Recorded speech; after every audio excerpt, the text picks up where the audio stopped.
Welcome to the YNW Melly trial. I don't know how many of you followed the original trial with me, but we covered the whole thing gavel to gavel. And we're going to do the retrial as well because he was charged, he and his co-defendant driver Bortland, YNW Melly and YNW Bortland were charged with 2 counts of first-degree murder. And YNW Melly is facing the death penalty in Florida if he's convicted of the crime.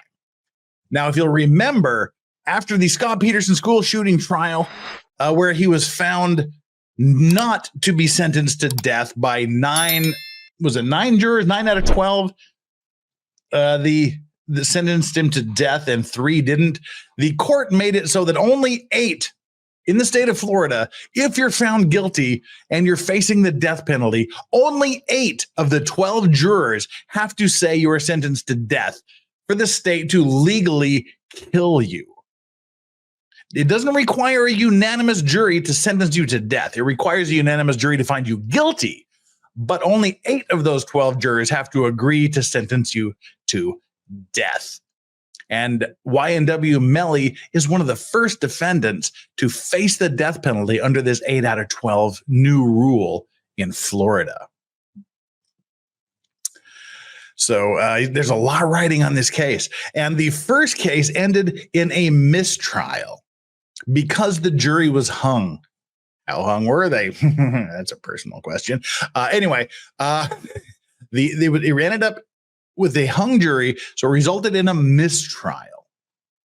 And the retrial, according to local laws, as I understand them, the retrial has to start, if the prosecution plans on retrying them, has to start within 3 months of the mistrial date. And so that is October 9th.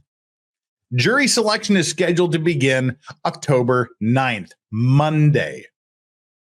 Are we going to be following the jury selection if it's broadcast? First of all, I don't think it's going to be streamed.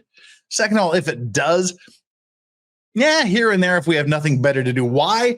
Because the defense has estimated that starting Monday, jury selection might possibly be concluded by the end of November.